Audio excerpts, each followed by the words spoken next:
हरिद्वार जिले के रुड़की से पीआरडी के ब्लॉक कमांडेंट पर भर्ती के नाम पर पैसे ऐंठने का मामला सामने आया है। दरअसल यह पूरा मामला ब्लॉक नारसन का है, जहां शहीद हसन नाम का एक व्यक्ति अपने आप को पीआरडी का कर्मचारी बताता है और ब्लॉक कमांडेंट कृष्णपाल पर उसकी भर्ती कराने के नाम पर 1 लाख रुपए ऐंठने के साथ साथ उसकी नैनो कार छीनने जैसे गंभीर आरोप लगा रहा है। शहीद हसन का कहना है कि कमांडेंट कृष्णपाल ने उनसे भर्ती के नाम पर पैसे ऐंठे और अब ड्यूटी भी नहीं करने दे रहा है। वहीं शहीद हसन ने इस पूरे मामले की शिकायत अधिकारियों से भी की है। अब इस पूरे मामले को लेकर जब हमारे संवाददाता ने प्रांतीय रक्षा दल हरिद्वार के जिला कमांडेंट वरद जोशी से बात की तो उन्होंने बताया कि इस मामले की जांच उनके द्वारा की जा रही है। लेकिन इन सब में सबसे बड़ी बात ये सामने आ रही है कि जब जिला कमांडेंट शिकायतकर्ता के साक्ष्यों के साथ अपना पक्ष रखने को कहता है तो शहीद हसन उस पर फेल होते नजर आते हैं। वहीं जब शिकायतकर्ता शहीद हसन से जब इस बारे में बात की गई तो उन्होंने क्या कहा, सुनिए। तो मैं कृष्णपाल जी को 50,000 रुपये दिए थे। उन्होंने कहा मैं आपको पीआरडी में भर्ती करा रहा हूँ। 50,000 रुपये लेकर मुझे 1993 में ड्यूटी पर लगाया गया था। 2014 से 2019 तक मेरे को ड्यूटी कराई गई। इसके बाद 19 में अक्टूबर में नवंबर में हट गया। फिर 40,000 रुपये दोबारा फिर लिए मेरे से, मुझे लगाया फिर खेल महाकुंभ में, और वहाँ से मेरे पर ड्यूटी कराई गई 5 महीने तक। और मेरी गाड़ी थी नैनो, इसका भाई बीमार हो गया, मेरी गाड़ी मांग कर ले गया। आज तक वापस नहीं की इसने, और मैं मांगने गया तो मुझे धमकी दी सर। कृष्णपाल कहाँ का रहने वाला है? ये ग्राम मुरहाने का रहने वाला है सर। कौन है ये? जाटो है सर, नारसन ब्लॉक कमांडर है sir. Narsan block commander? Narsan block commander PRD. अब क्या कह दिया आपको? अब तो सर इसने धमकी दी, मुझे मारने की धमकी दी। मैं थाने में टाइट दे रखी है, सीओ के हाथ दे रखी है, तो कप्तान साहब को डाल रखी है। क्या कहा? दरोगा जी ने बुलाए थे, लक्ष्मण जी कुंवर सिंह दरोगा जी थे, उन्होंने बुलाया था। उन्होंने बताया मैं मगर सीओ साहब जाँच कर रहे इसकी, और साहब एसएसपी साहब कर रहे जाँच।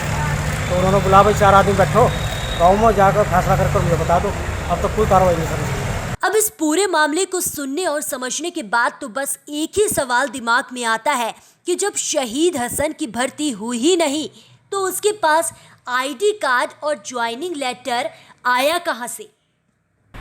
अभी विगत कुछ दिनों पूर्व मुख्य विकास अधिकारी महोदय हरिद्वार के द्वारा एक पत्र जो पृष्ठांकित करके मुझे भेजा गया था, जिसमें कुछ शिकायतकर्ता हैं शहीद हसन हरजोली जट से। उन्होंने जो विपक्षी हैं कृष्णपाल, जो ब्लॉक कमांडर हैं नारसन में प्रांतीय रक्षक दल के अंतर्गत, उन पर कुछ आरोप लगाए हैं प्रार्थना पत्र के माध्यम से, पैसे संबंधी, और कोई वाहन था उनका कि उसको उन्होंने ले लिया है, और साथ ही कोई अभद्र भाषा के प्रयोग से वो पत्र मुझे जैसे ही प्राप्त हुआ है 19 तारीख में, तो हमने तत्काल उस पर कार्रवाई करते हुए दोनों उभय पक्षों को इससे सूचित किया कि आप सभी 21 मई को जनपद मुख्यालय कार्यालय पर मेरे समक्ष उपस्थित होकर अपना अपना पक्ष प्रस्तुत करेंगे, जिसके आधार पर एक निष्पक्ष जांच मुख्य विकास अधिकारी महोदय को प्रस्तुत की जा सके। जिसके क्रम में विपक्षी कृष्णपाल द्वारा तो अपनी उपस्थिति यहाँ पर दे दी गई थी और अपने बयान भी दे दिए गए थे अपनी शिकायत के संबंध में, परंतु जो शिकायतकर्ता हैं, जो मुख्य हैं जिन्होंने शिकायत की है, उनके द्वारा कई बार दूरभाष पर अवगत कराने के बाद भी, और उनके सहयोगियों को भी हमने, जब उनसे उनका फ़ोन भी स्विच ऑफ आ रहा था, तो उनके सहयोगियों को फिर हमने अवगत कराया कि उनको तत्काल अवगत कराएं कि यहाँ पर 21 तारीख को आप दोनों अपना अपना पक्ष प्रस्तुत करेंगे। उसके पश्चात भी शिकायतकर्ता द्वारा यहाँ पर उपस्थित नहीं हुआ गया। तत्पश्चात पुनः 29 मई को 9 बजे प्रातः के आसपास शिकायतकर्ता से मेरी खुद स्वयं वार्ता हुई है, और उसमें उनके द्वारा बताया गया कि वो वर्तमान में रुड़की में मकान निर्माण का कार्य कर रहे हैं, टाइल्स लगा रहे हैं, और आज वो अनिवार्य रूप से जनपद मुख्यालय पर उपस्थित होकर के अपना पक्ष अवश्य प्रस्तुत करेंगे साक्ष्य के साथ में। तो इससे मैं भी संतुष्ट हो गया कि आज जो शिकायत करते हैं वो आ रहे हैं, परंतु कार्यालय समाप्ति की अवधि 5 बजे तक भी मैं उनका यहाँ पर इंतज़ार करता रहा, परंतु उनके द्वारा यहाँ पर अपनी उपस्थिति नहीं दी गई, और ना ही किसी प्रकार से कोई उस प्रार्थना पत्र में जो आरोप लगाए गए हैं उससे संबंधित कोई साक्ष्य ही विपक्षी के खिलाफ यहाँ पर प्रस्तुत किए गए हैं।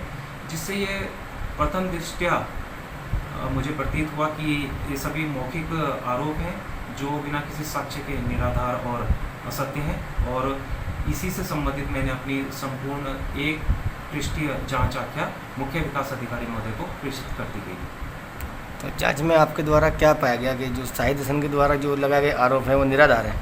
बिल्कुल, क्योंकि हम किसी भी व्यक्ति को तब आरोपित सिद्ध कर सकते हैं कि यदि उसके विरुद्ध कोई ठोस एविडेंस साक्ष्य हमें प्राप्त हो, जैसे ऑडियो या वीडियो में या कोई रिटर्न में कुछ ऐसी सामग्री जिसमें ये प्रतीत हो या सिद्ध होता हो कि हाँ उनके द्वारा जो आरोप लगाए गए हैं वो वास्तव में विपक्षी के द्वारा वो कृत्य किया गया है।